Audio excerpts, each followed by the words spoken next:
Hello, my dear. How are you? Hope you're having a great day. Just as I hit record, the tree cutter people here locally started doing their tree cutting thing.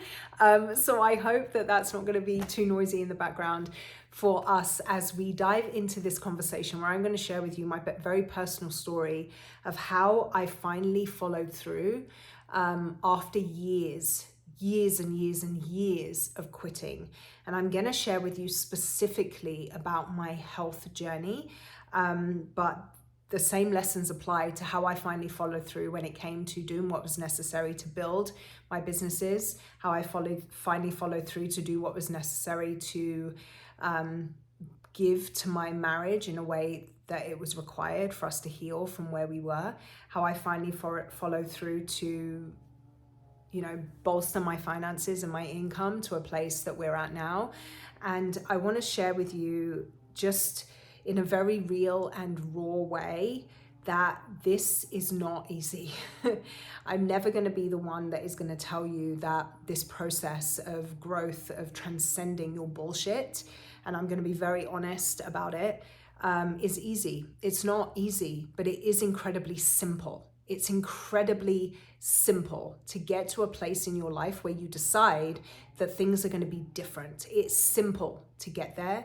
It's not easy to follow through, which is why I had years of quitting on myself underneath my belt. All right. My name is Sabrina Militello. I'm a coach and founder of Empower Her Coaching, and I'm here to just bring you very honest, real, raw conversation and coaching moments to give you some insights, to give you some tools, resources, awareness and clarity around how it is that you are the greatest obstacle in your life. Because I truly believe if you accept that you are the single greatest obstacle you will ever come across in your life, you can also accept the fact that you are the single greatest solution you will ever have in your life. That's what these conversations are for. So let's dive in. All right. So I'm going to take you back. I'm going to take you real far back to when I was at university. I had gained over 100 pounds, not the freshman 15, 100 pounds when I went to university. I was kind of a year into a relationship, the man that I'm now married to. We'd started dating when I was 17 years old. So when I went into university at 18, we had date nights and all the eating and all the drinking and all the partying and all the things that we were doing, like you do in a new relationship, plus being new at university, living away from home from for the first time extended. I'd actually been kicked out of my family home before I went to university and was living with my boyfriend's family. But having that level of independence for the first time, morning, noon, and night, I used that to my detriment and really got involved in really negative, destructive behavior patterns, which I'm sure is true for most teenagers, especially in that kind of environment. I drank and I ate and I really abused my body in ways that wasn't great. I was severely bullied as a 20-year-old, which is embarrassing to say, but that's kind of the reality that I was in. After I'd gained all of that weight, I found myself being extremely bullied, and that just perpetuated the behaviors, the hiding and the eating in secret and then self-numbing and all that kind of stuff. It was a big old mess. There was a lot about me that was broken back then. And I remember this very specific day where a friend of mine had said that she was going to a Weight Watchers meeting. And I didn't think she was in need of Weight Watchers. She'd gained a little bit of weight, not as much as me, but she gained a little bit of weight. So I thought, okay, cool, I'll come with you as self-support. She'd asked me to come with her to support her. So I thought, I'll do that. And we went into the meeting, and unbeknownst to me, she'd signed me up to be part of the program. So my name was called to come and weigh in, and I was sitting there absolutely mortified when I heard my name, and I looked at her and I was like, what the fuck? She was like, just go, we'll do this together, And so I got up and I walked over to the woman, and there's this skinny white woman, older, pretty perfect looking, about to, flagellate me on my weight. So I wasn't super excited about this prospect. But she was standing there next to the machine. So here I go, and I stand on the scale, and I look down and I see this number that I had not only never seen before, but I thought there was something wrong with the machine. Like it just didn't compute how this number, 256 pounds, was flashing up at me. And I'd already started kind of trying to lose weight by this point. So this wasn't even the highest weight that I was.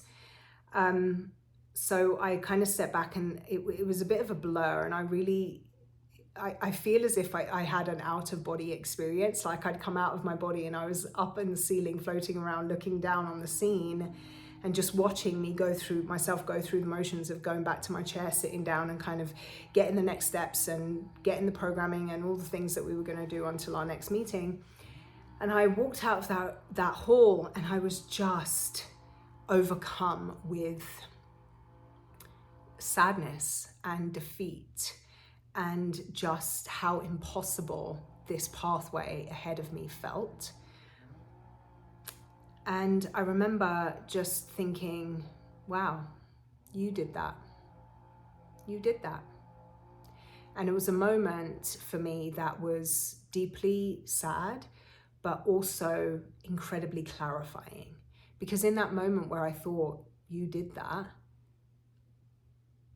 the second thing that came to me was, now it's up to you to undo it, And I think that, I don't know where it came from back then, because I was 20 years old. But I think that was a moment that was a catalyst for incredible change that happened in my life in multiple different eras since. Yes, you may have done that, you may have got yourself there, but if you can fully accept and embrace that, then you can fully accept and embrace that you are the one that's going to change it. And so I did. For the next 4 years, I struggled, but I lost that 100 and something pounds. And in the process of that, I developed an eating disorder. My sense of self-worth was even worse than it had been before. I was out in the world trying to carve out like a career and all of these things. I was 22 at this point, and 22, 23, that kind of age. And I was like, man, it feels so hard. And I quit multiple times. I gave up multiple times. My weight yo-yoed up and down, backwards and forwards, which is why the eating disorder developed, because it felt as if it was a shortcut way, but a necessary shortcut, because I just couldn't do it the long way, And I got to a point where, yes, I'd lost the weight, but I had gained the weight of just awful, like sense of self, right? I had a terrible relationship with myself. And it was because of what I'd put myself through and what I'd taught myself about my worth and my value through that whole quest to lose weight. My quest wasn't to get healthy. It wasn't to, reverse that obesity diagnosis that I'd had. It wasn't to kind of overcome some of the struggle that came with that self-image. I wanted to lose weight because I wanted to be small. I wanted to be skinny. This was in the 2000s, right? So not even the 2000s. These were literally early 2000s, where the supermodel craze and being skinny was the thing. We weren't talking about well-being. We weren't talking about health. We weren't talking about longevity. None of the things that exist in our societal kind of expectation of what health habits look like today. Back then, it was all about being skinny. And so that was my quest, was to be skinny. And it didn't go great. It didn't go great. Because my mindset was in a really poor place. And so I quit, I failed, I succumbed to really unhealthy habits and behaviors along the way. And there was a defining moment on this entire journey when I had got to my goal weight, when I realized that I didn't feel any different about me. I expected, and maybe you can recognize if this has happened to you, or maybe you recognize that it's an expectation that you have, that you'll see that number on the scale and you'll feel enough, right? You'll see that number on the scale one day and you'll feel like, yes, this, like, all the weight will be lifted from your shoulders, and all the doubt about your value and who you are and your worthiness, and the way that people will treat you now, all of that will be different because of this number. And I had a moment where I saw the number, but nothing was different. I didn't feel any differently about who I was. People didn't treat me any differently. I didn't have any more kind of self-respect. I didn't have any newer levels of success. There wasn't all of a sudden friends that valued me as a human banging down my door. That nothing was different. And so I had a very kind of defining, draw a line in the sand moment where I thought, okay, if I truly want things to be different, because remember, my goal on my weight loss journey was to be skinny. But there was also the undercurrent of, when I'm skinny, then right? I'll be worthy of love. I'll be worthy of friendship. I'll be enough. I'll get chosen. I'll be listened to. And when none of that happened, I thought to myself, okay, so none of that was contingent on my size. So what is that contingent upon? It was a question that I asked. What is it gonna take in order for those things to be real for me? And this is what I mean when I say working through this stuff and finally following through on the promises that you make to yourself and drawing forward this life that you want to live is incredibly simple, because it was this one moment of decision where I decided to answer that question differently that changed everything. It was very simple because it happened in a moment. The process of getting there was really, really hard. And the process from there to the life that I live today has been incredibly hard. But the moment itself was simple. It came in a moment of decision. And my moment of decision was how I felt about me was no longer going to be dictated by how other people felt about me. I was no longer going to allow how other people feel about me to determine how I felt about me. And that new belief, we talked, I think last week, about rewriting your belief systems and rewiring your mind for the life that you want. That was the fundamental rewiring moment that has been the catalyst for all the change that has happened in my life. I go back to that thought constantly. Whenever there's a hard thing that happens or something goes on that goes wrong in my life, my emotional home is what I call it, is my lack of, what's the word?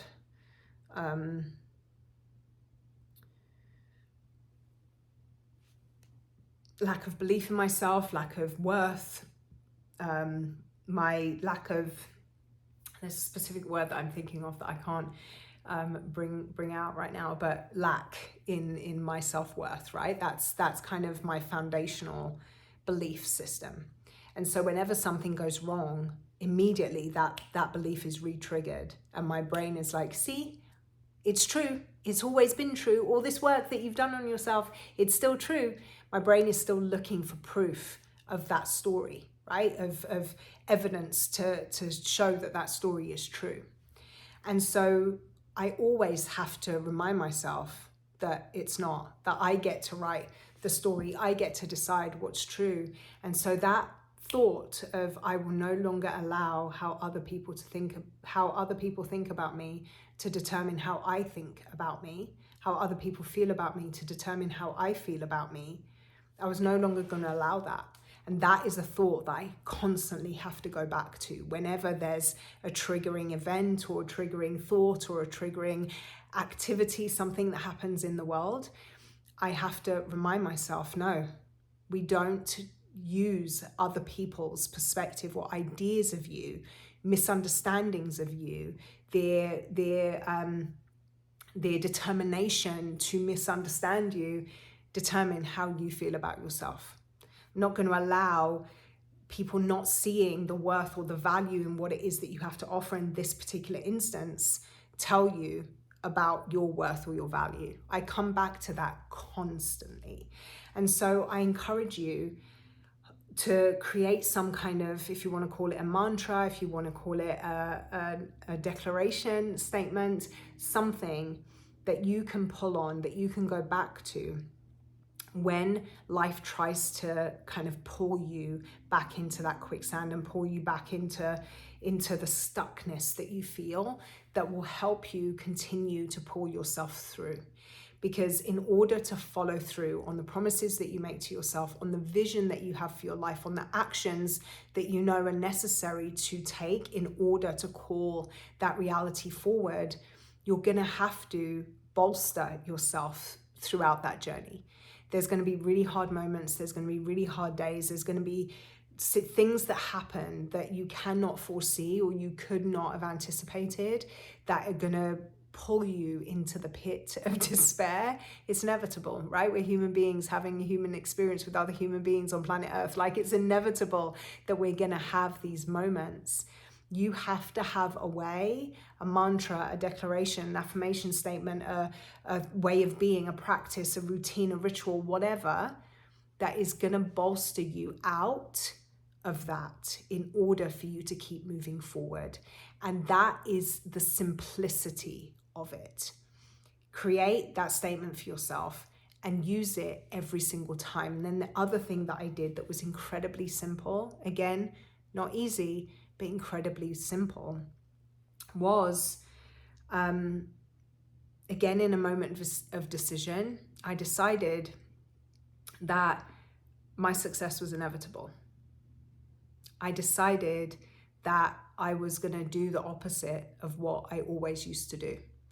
If I was struggling and I was in a constant spiral and constant cycle of struggle, the same things were showing up, the same things were driving me off course, the same things were making me stumble, the same things were pulling me back into emotional eating, the same things were pulling me back into destructive behavior patterns. Once I recognized that it was a habitual way of being, that was why I was quitting and failing and struggling and quitting. That's why I was in that cycle, is because I behaved in the same way to the same stimulus every single time. I decided that I was going to do the opposite of what I usually did. And that sounds ridiculously simple and far too simple to actually work, but it worked for me. So maybe it will work for you too. If you recognize that whenever your boss gives you a bad review, you go home and binge eat and drink an entire bottle of wine and rage text to your girlfriends and wake up the next day feeling awful,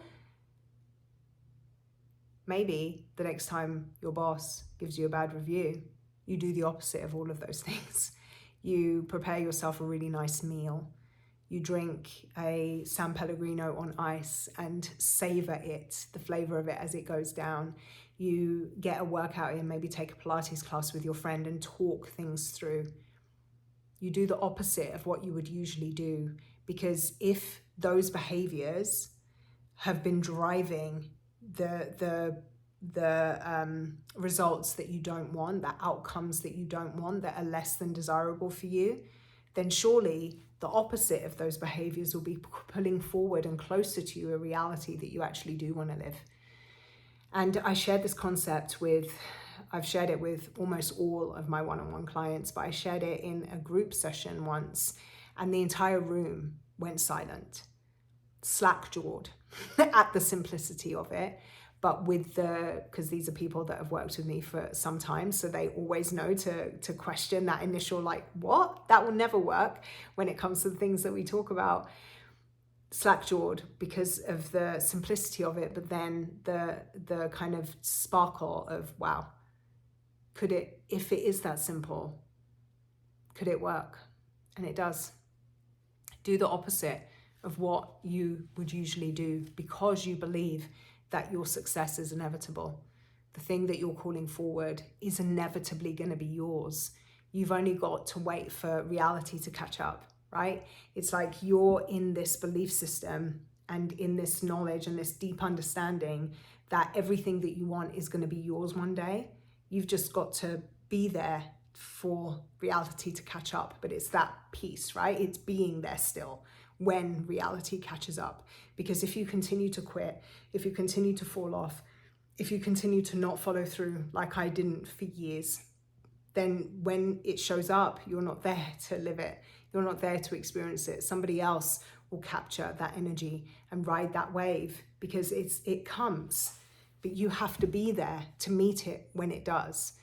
And so that's why you follow through on the things that you say you're going to do. That's why you keep showing up day after day after day, even when it feels so hard, even when it feels impossible, even when it feels, oh my gosh, what am I doing? Like anybody would say, just give up. Just give up. It's never going to work. Go and do something else. Find a different thing to do with your time. Like this, it's sucking your soul because it's not working. Even when that is true for you, be there, wait, keep showing up because your miracle is around the corner. Don't give up before it shows up. Don't give up before your miracle arrives for you. Keep showing up. That's how you follow through. That's how you keep the promises you make to yourself. Even after years of quitting, even after you've been in a cycle of the same old for years and years and years, and it feels like you're never going to be able to break through it, keep going, because that's what it's going to take for you to carve out the reality that you want, a life full of freedom, joy, vitality, confidence, connection, and freedom. All right? I hope this served you. I got a little bit emotional there, but I do whenever I share the real and the raw of my story and my journey, because I just hope that if you recognize yourself in even a piece of it, there's something that I shared with you that you can take and start being in this process of rewriting the rest of your story, no longer living in the old narrative that just cycles and cycles and cycles, and it's the same bullshit and the same old, but really give you the ability to live out something new. If you enjoyed this, give it a thumbs up. If you haven't subscribed to the channel yet, I would love it if you would do that, and share with me in the comments or on my Instagram messenger or in an email what you got out of this, what it is that you're going to take away from it and really put into practice for yourself. I would love to support you in that. Until we meet again, take care.